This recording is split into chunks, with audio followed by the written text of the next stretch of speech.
Hello friends, welcome to my channel. आज हम करेंगे IC38 कॉमन सेक्शन का चैप्टर नंबर 9 जिसका नाम है ग्रीवेंस रिड्रेसल मैकेनिज्म। तो इसका हिंदी में मीनिंग होता है शिकायत निवारण तंत्र। बीमा की बात करते हैं तो बीमा जो है ये भी एक प्रकार का प्रोडक्ट है। जैसे हम बाज़ार से या फिर ऑनलाइन शॉपिंग करते हैं, अलग अलग तरह के सामान खरीदते हैं, वो क्या है, वो सारे सामान जो हैं वो फिजिकल होते हैं, मीन्स वो हमें दिखाई देते हैं। तो वो जो सारे प्रोडक्ट हैं उनको हम कहते हैं टेंजिबल प्रोडक्ट। पर जो बीमा है, इंश्योरेंस है, ये एक प्रकार का इनटेंजिबल प्रोडक्ट होता है। अब देखिए, जो हम सामान खरीदते हैं, अगर उसमें कुछ प्रॉब्लम आ जाए, कोई डिफेक्ट आ जाए और कंपनी उसको सामान को लेने से मना कर दे, या फिर जो भी उनकी गारंटी वारंटी की कंडीशंस हैं वो हमें देने से मना कर दें, तो हम कहाँ जाते हैं, मीन्स हम कहाँ पर कंप्लेंट कर सकते हैं। तो देखिए, उस सामान की कंप्लेंट करने के लिए भारत सरकार ने कंज्यूमर प्रोटेक्शन एक्ट 1986 मीन्स 1986 बनाया हुआ है। उसके अंडर जो है कंज्यूमर कोर्ट्स काम करते हैं, और एक कंज्यूमर जो है अपने प्रोडक्ट के रिगार्डिंग अगर उसको कोई शिकायत है कंपनी से, तो वहाँ पर जाकर उसके लिए कंप्लेंट कर सकता है।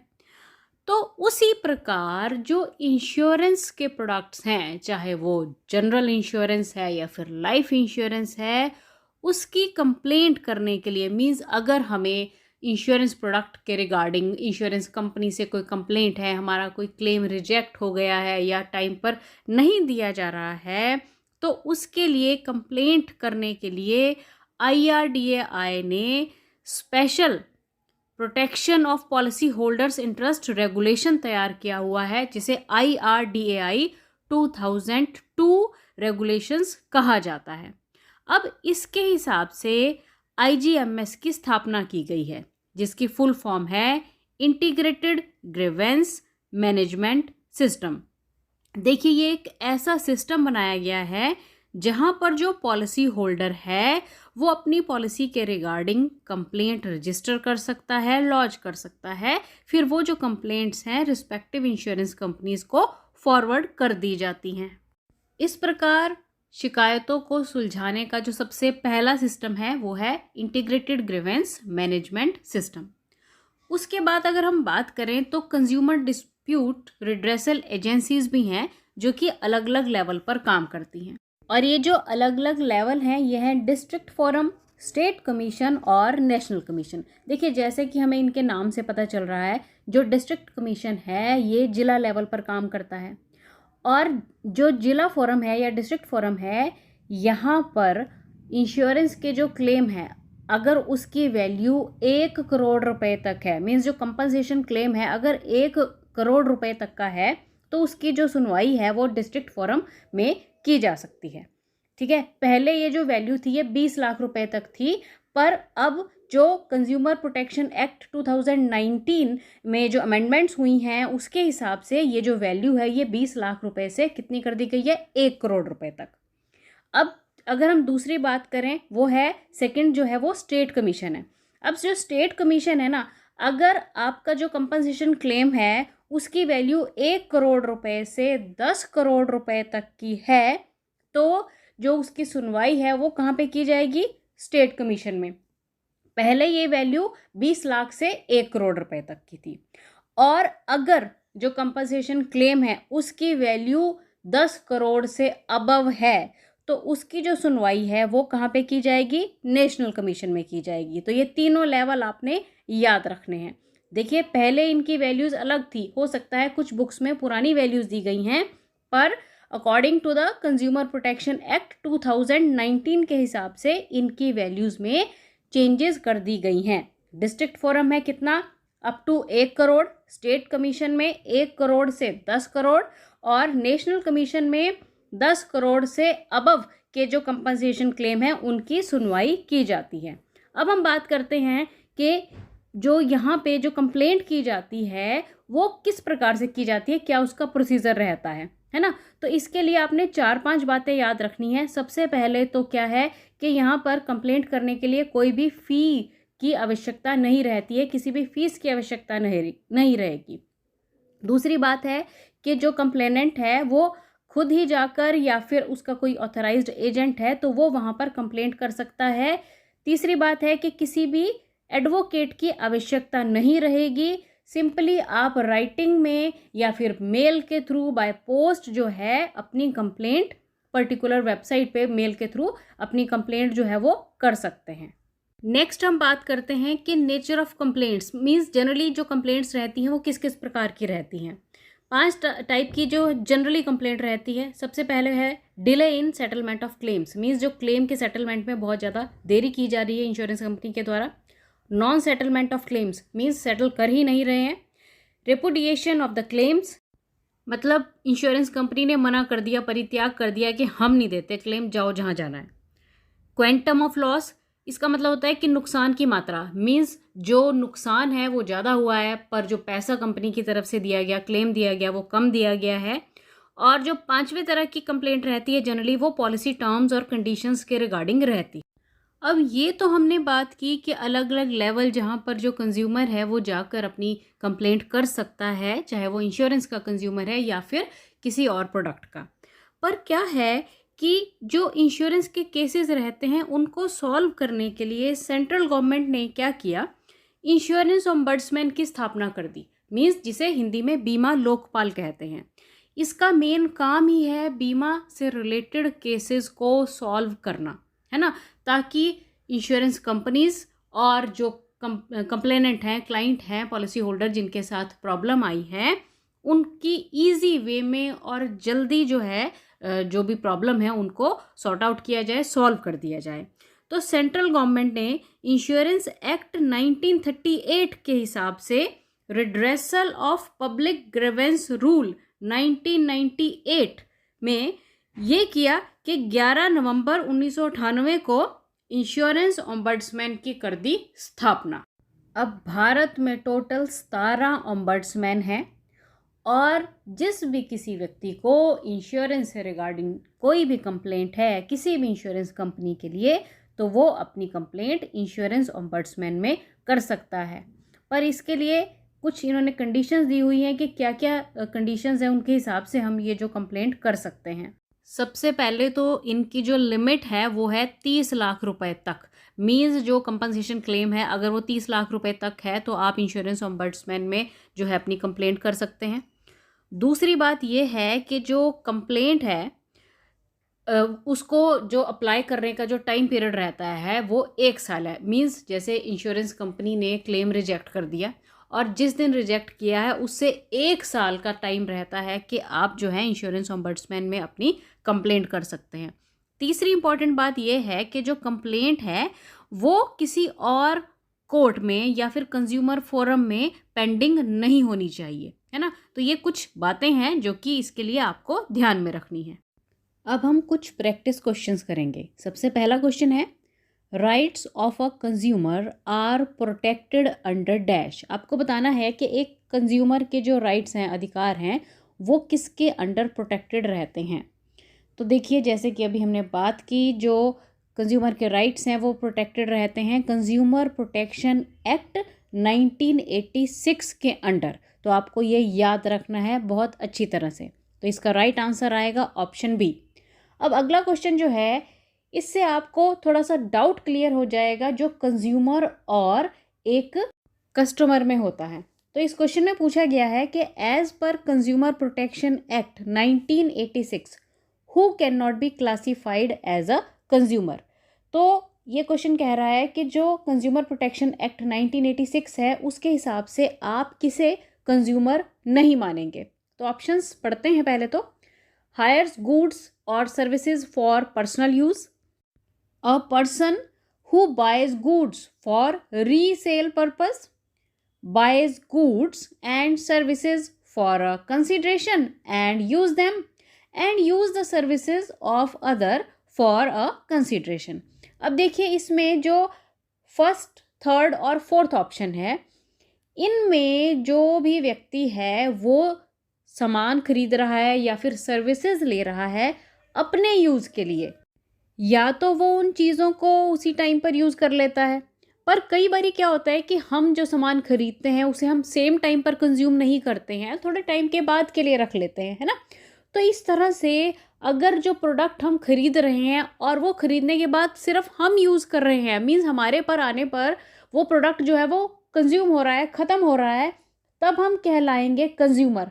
पर अगर हम एक जगह से सामान खरीद रहे हैं और उसे रीसेल कर रहे हैं, तो फिर हम जो है कंज्यूमर नहीं कहलाएंगे, फिर हम हो जाएंगे कस्टमर।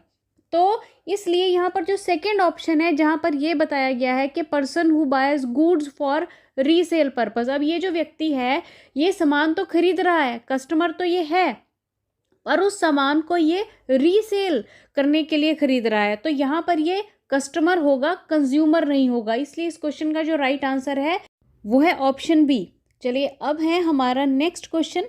अब इस क्वेश्चन में पूछा गया है कि who can file a complaint under consumer protection act 1986। आपको बताना है कि जो कंज्यूमर प्रोटेक्शन एक्ट 1986 है उसके हिसाब से कौन कंप्लेंट कर सकता है। ऑप्शंस चेक करते हैं। Legal heir of the diseased consumer, any registered consumer association, any consumer, और ऑप्शन डी दी गई है ऑल ऑफ अबव। तो देखिए इस क्वेश्चन में अगर जो डिजीज्ड कंज्यूमर है उसका कोई लीगल हेयर है, मीन्स उस कानूनी उत्तराधिकारी है, या फिर रजिस्टर्ड कंज्यूमर एसोसिएशन है, या फिर कंज्यूमर जो है, ये सभी फाइल कंप्लेंट कर सकते हैं किसी भी प्रॉब्लम की स्थिति में। तो इसलिए इस क्वेश्चन का जो राइट आंसर आएगा वो ऑप्शन डी होगा। अब है आपका जो नेक्स्ट क्वेश्चन। अब इस क्वेश्चन में पूछा गया है the consumer has a right to get relief in case of defective goods or deficit services as per the dash। अब ये क्वेश्चन कह रहा है कि कंज्यूमर का ये अधिकार है कि उसे रिलीफ मिले अगर उसे डिफेक्टिव सामान मिला है या फिर कुछ गलत सर्विसेज उसे दी गई हैं, तो ये किस अधिकार के अंडर आएगा। तो ऑप्शंस है right to be informed, right to choose, right to be heard and right to seek the redressal. तो देखिए इसका जो सही उत्तर है वो है आपका ऑप्शन नंबर डी। तो राइट टू सीक रिड्रेसल जो है ये कंज्यूमर का अधिकार है अगर उसे कोई भी गलत या डिफेक्टेड सामान या फिर सर्विसेज मिलती हैं। तो right answer is option D. Next question is dash is the standardised mark on the jewellery. आपको बताना है कि ज्वेलरी पर स्टैंडर्डाइजेशन मार्क क्या होगा। जो नीचे दी गई हैं ऑप्शंस हैं उनमें से ऑप्शंस हैं ISI, FPO, हॉलमार्क और CERC। तो देखिए जो ज्वेलरी पर स्टैंडर्डाइजेशन मार्क है उसका नाम है हॉलमार्क। तो इसका राइट आंसर आएगा option C. Next question is a consumer having a complaint regarding his insurance policy can approach IRDAI through. अब देखिए कंज्यूमर है, उसे अपनी इंश्योरेंस पॉलिसी के रिगार्डिंग कोई कंप्लेंट है और वो IRDAI में अप्रोच करना चाहता है, तो वो किसके थ्रू कर सकता है। ऑप्शंस हैं IGMS, district consumer forum, ombudsman, और लास्ट ऑप्शन दी गई है IGMS और डिस्ट्रिक्ट कंज्यूमर फोरम और ओम्बड्समैन। तो देखिए अगर हमें अपनी इंश्योरेंस पॉलिसी से रिगार्डिंग कोई कंप्लेंट है और हम IRDAI से अप्रोच करना चाहते हैं, तो उसका सबसे बेस्ट ऑप्शन है IGMS, जिसकी फुल फॉर्म है इंटीग्रेटेड ग्रीवेंस मैनेजमेंट सिस्टम। तो इसका राइट आंसर आएगा option A. Next question is consumer protection act deals with complaint against insurance companies, complaint against shopkeeper, complaint against brand, और fourth option कह रही है complaint against insurance companies, brand and shopkeepers. तो देखिए जो consumer protection act है वो किसी भी प्रोडक्ट का कंज्यूमर क्यों ना हो, चाहे वो इंश्योरेंस का हो, किसी पर्टिकुलर शॉप से कुछ खरीदा गया है या किसी ब्रांड का कुछ खरीदा गया है, तो ये जो प्रोटेक्शन एक्ट है ये हर प्रकार के कंज्यूमर के हितों की रक्षा करता है। तो इसलिए इस क्वेश्चन का राइट आंसर आएगा option D. Dash has jurisdiction to entertain matters where the value of goods or services and the compensation claim is up to 30 lakhs। तो देखिए इस क्वेश्चन में पूछा गया है कि आपको उस लेवल का नाम बताना है जहां पर कंपनसेशन क्लेम जो कि 30 लाख रुपए तक का है उसे सुना जाता है या वहां पे उसकी सुनवाई की जा सकती है। तो ऑप्शंस हैं high court, district forum, state commission, national commission. तो देखिए जैसे हमने बात की थी कि डिस्ट्रिक्ट फोरम में 1 करोड़ रुपए तक के मामलों की सुनवाई की जाती है, तो इसलिए जो 30 लाख है वो 1 करोड़ के अंडर आ गया, इसलिए इस क्वेश्चन का जो राइट आंसर है वो ऑप्शन बी आएगा। Now next question is expand the term IGMS. आपको आईजीएमएस को एक्सपेंड करना है, इसकी फुल फॉर्म बतानी है। तो देखिए आईजीएमएस की फुल फॉर्म होती है इंटीग्रेटेड ग्रीवेंस मैनेजमेंट सिस्टम। तो ढूंढिए कौन सी ऑप्शन सही है। बिल्कुल सही, ये आंसर इसका आएगा option C. Now next question is which among the following can not form the basis for valid consumer complaint. देखिए नीचे कुछ ऑप्शंस दी गई हैं, आपको उन ऑप्शन में से वो ऑप्शन चुननी है जिसके बेस पर हम कंज्यूमर कोर्ट में जाकर कंप्लेंट नहीं कर सकते हैं। ऑप्शंस हैं shopkeeper charging a price above the MRP of the product. Product की जो एमआरपी थी उससे शॉपकीपर ज़्यादा प्राइस ले रहा है। Shopkeeper not advising the customer on the best product in the category. जो शॉपकीपर है वो कस्टमर को ये नहीं बता रहा है कि सबसे अच्छा प्रोडक्ट कौन सा है। Allergy warning not provided on the drug bottle. जो दवा की बॉटल है उस पर एलर्जी की वार्निंग नहीं दी गई। और ऑप्शन डी कह रही है प्रोडक्ट फॉल्टी है। तो देखिए इसमें जो option A B not B, A C और डी जो हैं ये वैलिड बन सकती हैं, वैलिड बेसिस बन सकती हैं कंज्यूमर कोर्ट में कंप्लेंट करने के लिए। पर जो ऑप्शन बी है shopkeeper not advising the customer on best product in the category, इसके बेस पर किसी भी शॉपकीपर पर जो है कंप्लेंट नहीं की जा सकती है, इसलिए इस क्वेश्चन का राइट आंसर आएगा ऑप्शन बी। अब अगले क्वेश्चन में पूछा गया है which of the below will be most appropriate option for customer to lodge an insurance policy related complaint. आपको बताना है कि अगर कोई व्यक्ति इंश्योरेंस पॉलिसी से रिलेटेड कंप्लेंट करना चाहता है तो उसके लिए सबसे अच्छी ऑप्शन क्या होगी। Police, supreme court, insurance ombudsman और डिस्ट्रिक्ट कोर्ट। तो देखिए सबसे अच्छी ऑप्शन है इंश्योरेंस ऑम्बड्समैन, जिसे कि बीमा लोकपाल भी कहा जाता है। तो option C is the right option. Now next question is how is the complaint to be launched with the insurance ombudsman. आपको बताना है कि अगर इंश्योरेंस ऑम्बड्समैन में हमने कोई कंप्लेंट लॉन्च करनी है तो वो किस प्रकार कर सकते हैं। ऑप्शंस हैं complaint is to be made in writing, complaint is to be made orally over the phone, complaint is to be made orally in face to face manner and complaint is to be made through newspaper advertisement. अब देखिए कि जो complaint करनी है उसको आप साधारण तौर पे लिखित तौर पे दे सकते हैं।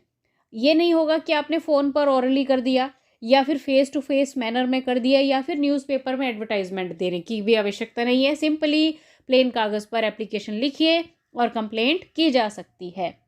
Next question is what is the time limit for approaching an insurance ombudsman. आपको बताना है कि इंश्योरेंस ऑम्बड्समैन में अप्रोच करने के लिए जो टाइम लिमिट रहती है वो क्या रहती है। देखिए अभी हमने डिस्कस किया कि इंश्योरेंस ऑम्बड्समैन में कंप्लेंट करने के लिए जो टाइम लिमिट रहती है वो 1 साल रहता है इंश्योरर के रिजेक्शन करने के बाद। तो ढूंढिए कौन सी ऑप्शन सही है। बिल्कुल सही, सी ऑप्शन जो है वो बिल्कुल सही ऑप्शन है, within 1 year of rejection of complaint by the insurer. Now next question is are there any fee और charges that need to be paid for lodging the complaint with the ombudsman. आपको बताना है कि ombudsman में complaint करने के लिए क्या कोई फीस या चार्ज देने पड़ते हैं। नहीं देने पड़ते ना। हाँ बिल्कुल, तो इसका राइट आंसर है ऑप्शन बी, नो फी और charges need to be paid. अब अगले क्वेश्चन में पूछा गया है कि can a complaint be launched against a private insurer. क्या प्राइवेट इंश्योरर के खिलाफ भी कंप्लेंट की जा सकती है। तो बिल्कुल, चाहे इंश्योरर प्राइवेट है या फिर सरकारी है, जिसने भी कोई भी अगर मतलब कुछ गड़बड़ हुई है तो कंप्लेंट की जा सकती है, चाहे कोई भी इंश्योरर हो और किसी भी प्रकार की इंश्योरेंस हो, चाहे लाइफ इंश्योरेंस हो चाहे जनरल इंश्योरेंस हो। तो इस क्वेश्चन का राइट आंसर आएगा option B, yes complaint can be launched against private insurers. Next question a bonus question. अब इस क्वेश्चन में पूछा गया है the authorities of COPA is limited to what amount at district level. आपको बताना है कि कोपा की अथॉरिटीज़ के हिसाब से डिस्ट्रिक्ट लेवल की जो लिमिट्स हैं वो किस लेवल तक हैं। तो ऑप्शंस हैं 10 लाख, 20 लाख, 50 लाख और 1 करोड़। तो इसका जो सही आंसर है वो जल्दी से मुझे कमेंट करके बताइए। Thanks for watching the video and best of luck.